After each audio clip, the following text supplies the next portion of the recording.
बिस्मिल्लाहिर्रहमानिर्रहीम, अस्सलाम वालेकुम। मैं समी इब्राहिम और आप देख रहे हैं हमारा यूट्यूब और Facebook channel. Supreme court of Pakistan में जो इम्पोर्टेंट केस है, बहुत ही इम्पोर्टेंट केस है कि क्या जो 9 मई के लोग हैं उनके ख़िलाफ़ जो मुकदमात, मैं कह रहा हूँ कि 9 मई में जो लोग आर्सन में जो इन्वॉल्व थे, क्या उनके मुकदमात अब फ़ौजी अदालतों में चलाए जाएंगे। ये पॉइंट है जिस पर सुप्रीम कोर्ट ऑफ पाकिस्तान में केस की हेयरिंग आज भी जारी है। बड़े इंपॉर्टेंट दलाइल आए हैं, लेकिन बीच में हुकूमत का नुक्ता नज़र भी आया है, राना सनाउल्लाह। तो ऐसा लग रहा है कि सुप्रीम कोर्ट ऑफ पाकिस्तान में जो ये समाअत हो रही है, एक बड़ा सवालिया निशान है कि क्या हुकूमत इस पर अमल दरामद करेगी जो भी फ़ैसला आएगा। इसलिए कि इससे पहले जो फ़ैसले हुए इलेक्शन के हवाले से, जो हुकूमत ने कहा उन्होंने वही किया, अदालती फ़ैसलों की कोई परवाह नहीं की। अब मैं पहले आपको जो आज जो समाअत हुई उसमें फैसल सदीकी साहब ने सिविल सोसाइटी की जानिब से आर्गूमेंट किए, और उसके बाद फिर अभी जो है ख्वाजा अहमद हुसैन ये कर रहे हैं आर्गूमेंट जवाद एस ख्वाजा साहब की तरफ से। बड़ा इम्पॉर्टेंट है वो सब कुछ, वो भी मैं आपको बताता हूँ। लेकिन इस बीच राना सनाउल्लाह साहब की एक स्टेटमेंट आई है जिसमें उन्होंने ये कहा है कि जी जो मिलिट्री इंस्टॉलेशंस पर जिन्होंने हमला किया है वो उसका जो ट्रायल है वो फ़ौजी अदालतों में ही होगा। और ये जो 7 मेंबर बेंच इस वक्त समाअत कर रहा है, ये तो 9 मेंबर बेंच था, तो 2 जजेस उठ के चले गए। अब आप इसमें से किसी को माइनस नहीं कर सकते जज को, और वो जो प्रैक्टिस एंड प्रोसीजर एक्ट है उसके मुताबिक वो कमेटी करेगी फ़ैसला कि बेंच कौन कौन से जजेस पर होना है। तो ये तो जो कुछ भी हो रहा है ये इल्लीगल है। गोया वो राना सनाउल्लाह साहब जो हैं उन्होंने अपनी बुनियाद एक बनाना शुरू कर दी है कि सुप्रीम कोर्ट का जो फ़ैसला है उसको हम नहीं मानेंगे। ये एक इम्पॉर्टेंट डेवलपमेंट है। वैसे अगर हम बेंच के कंपोजिशन को देखते हैं तो जो अमूमी तौर पर समझा जा रहा है पाकिस्तान में कि 2 धड़े हैं जजेस के अपने पॉइंट ऑफ व्यू के हवाले से, कि कुछ लोग जो हैं वो चीफ जस्टिस साहब के साथ हैं और जो दूसरा सेट ऑफ जजेस है वो उनकी जो इंक्लिनेशन है वो है टुवर्ड्स काजी फाइज़ ईसा साहब के। लेकिन अब अगर हम इस बेंच को देखते हैं तो इसमें काजी फाइज़ ईसा साहब और सरदार तारिक मसूद उठ गए, 2 सीनियर जजेस, लेकिन जस्टिस याहिया अफरीदी और जस्टिस सैयद मंसूर अली शाह वो बेंच में मौजूद हैं। और कल हम ये आपको रिपोर्ट कर चुके हैं कि उन्होंने मंसूर अली शाह साहब ने कहा था कि वो जवाद एस ख्वाजा साहब के रिश्तेदार हैं, अगर किसी को इतराज़ है तो अभी वो इतराज़ कर लें। लेकिन किसी ने इतराज़ नहीं किया था, सब ने कहा नहीं जनाब आप बिल्कुल इसको सुने। तो एक ये फील भी है कि जो फ़ैसला आएगा वो एक कलेक्टिव विजडम होगी सुप्रीम कोर्ट की, और जजेस की इंक्लिनेशन भले किसी धड़े की तरफ भी है, क्योंकि इसमें दोनों अतराफ़ के जज मौजूद हैं, तो फ़ैसला जो होगा वो एक्सेप्ट कर लिया जाएगा और उसमें कलेक्टिव विजडम होगी। ये एक तासुर था। लेकिन आज राना सनाउल्लाह साहब ने जो बात की है उसके बाद ये मामला जो है ये थोड़ा अब इसमें वसवसे और शक्कू के शुबात बढ़ गए हैं कि क्या हुकूमत इस पर अमल दरामद करेगी या नहीं।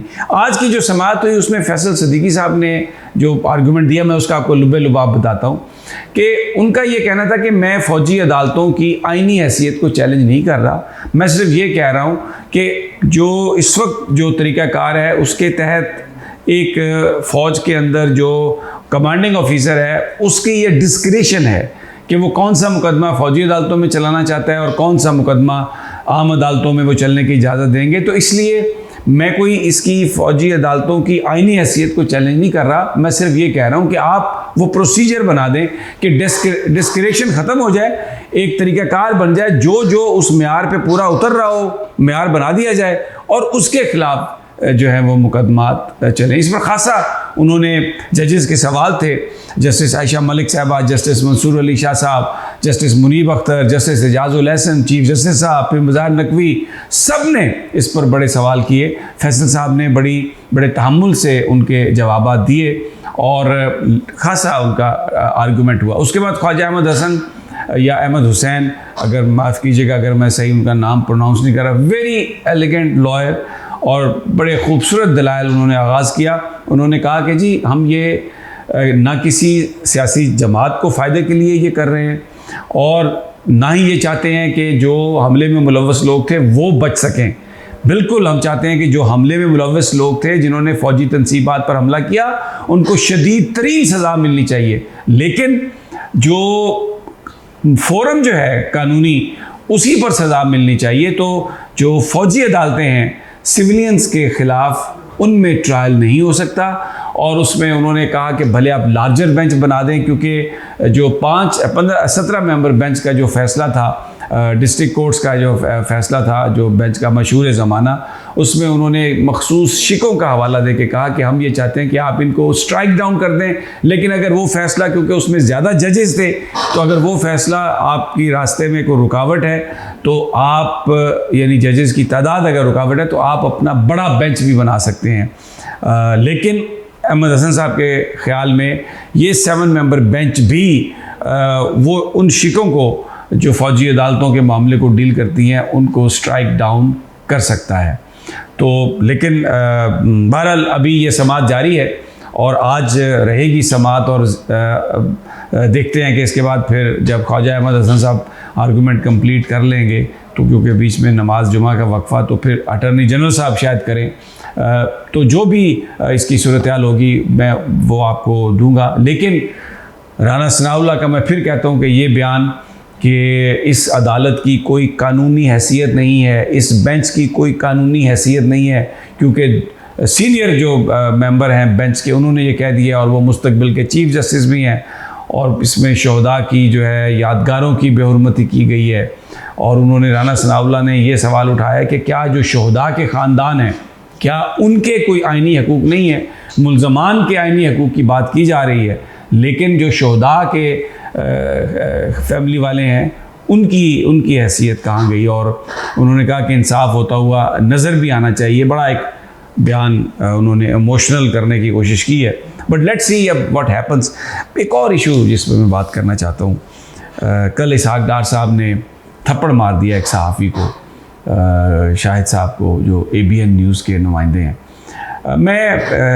और वीडियो पे है वो चीज़। फिर उन्होंने पीछे भी दौड़े सहाफ़ी के फ़ोन ले लें, CCTV कैमरास में ये सारा इवेंट मौजूद है, ये ट्रेजेडी, ये मिसहैप, क्योंकि लेकिन ज़ाहिर है इस वक्त CCTV कैमरा भी उन लोगों के पास है जो हुकूमत में हैं, जो इनके साथ हैं इसहाक डार साहब के। अब इसहाक डार साहब की शख्सियत जो है वो ऐसी नहीं है कि जो मार कुटाई वाली हो। मतलब बहुत सारे लोग ऐसे होते हैं, जब वो बयान करते हैं बड़ा सख्त लहजा इस्तेमाल करते हैं, तो लगता है कि ये मारदार करेंगे। लेकिन जो ख्वाजा आसिफ साहब हैं, ये जो इसहाक डार साहब हैं, ख्वाजा आसिफ के बारे में तो समझ सकते हैं कि वो गुस्से में आकर कहीं हाथ भी उठा सकते हैं, लेकिन इसहाक डार साहब के बारे में ऐसा कोई भी नहीं सोचता था। लेकिन उन्होंने चांटा मारा, और उसकी आवाज़ भी है वीडियो में, सब कुछ है। तो अब ये एक्चुअली मैं आपको बताऊं, ये इम्तिहान है सहाफ़ती यूनियंस का और सहाफ़ियों का। मेरे साथ हुआ था, थप्पड़ मुझे मारा गया था, FIR भी मैं दर्ज नहीं करा सका था, लेकिन मैंने ख़त्म कर दिया मामला। मेरा मामला फवाद साहब मेरे भाइयों की तरह हैं, अब मेरा कोई उनसे किसी तरह का भी मामला नहीं है। लेकिन मैं ये ज़िम्नन मैं बात कर रहा हूँ, जो गलत बात है वो गलत है। और मैंने तब भी ये कहा था कि अगर आपने ये इजाज़त दे दी वज़रा को और सियासतदानों को कि वो इशू की बुनियाद पर, सवाल की बुनियाद पर अगर सहाफ़ियों को मारपीट उनकी शुरू कर देंगे, तो ये गलत है। तो अब आप देखें क्या हो रहा है, और ये बड़े स्केल पर हुआ। एक जगह पे पत्थर मार दिया गया, किसी जगह पर उठा लिया गया, किसी जगह पर पर्चा दर्ज कर दिया गया। ये गलत है, ये नहीं होना चाहिए। मैं अरबाब इख्तियार से मैं ये कहना चाहता हूँ कि ये आइन और कानून की खिलाफ वर्जी है। ये आप सोसाइटी बना नहीं रहे, ये आप यहाँ पर सोसाइटी को बिगाड़ रहे हैं। और सहाफ़ियों का काम है कि खड़े हों इस मामले पर, एहतजाज करें, पूरा रजिस्टर कराएं गवर्नमेंट को एहतजाज, और जो इसकी कानूनी चाराजोई है वो होनी चाहिए। किस तरह, मैंने तब भी ये कहा था कि अगर कोई वज़ीर किसी को थप्पड़ मारता है और उसके बाद मतलब उसकी अगर मेंबरशिप भी कैंसिल नहीं होती, देखे ना यहाँ पे वहीदा शाह ने थप्पड़ मारे तो उसकी मेंबरशिप कैंसिल हो गई, और इधर हुकूमती कोई वज़ीर मारता है किसी को थप्पड़ तो वो साहब इज़्ज़त करार दे दिया जाता है। उसके कुलीग उसको कहते हैं और तू बड़ा अच्छा किया है, और फिर हमारी सफ़ों में कुछ ऐसी काली भेड़ें हैं जो उसको ले जाती हैं उस वज़ीर के पास और कहती हैं बस जी बस माफ़ी हो गई, माफ़ी हो गई, माफ़ी हो गई, माफ़ी हो गई। Very sad. इस पर स्टैंड लेना चाहिए। आप काली पट्टियाँ बांधें जहाँ पर भी हैं। मैं कहता हूँ कि जो आवाज़ है उसको आप बुलंद करें और बताएं कि जो गलत है वो गलत है और उसको हम टॉलरेट नहीं करेंगे। बहरहाल वेरी सैड, और ये आपको ताज़ा तरीन देंगे और इंशाल्लाह ये जो फैसला है सुप्रीम कोर्ट का जो समाअत है इसके हवाले से भी ताज़ा तरीन देंगे आपको। अगली वीडियो तक इजाज़त, अल्लाह ने के बाद।